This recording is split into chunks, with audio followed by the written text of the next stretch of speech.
what you need to make the outside of the volcano. Flour, salt, warm water, and oil.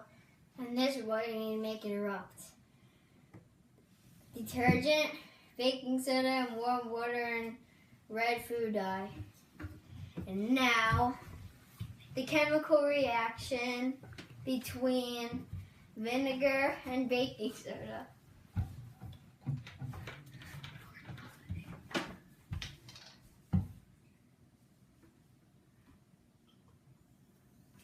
Oh!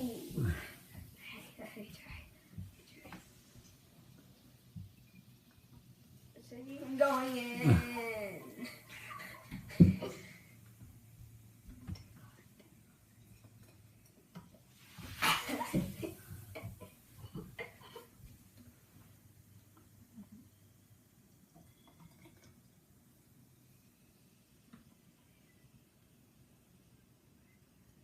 I don't think it's even.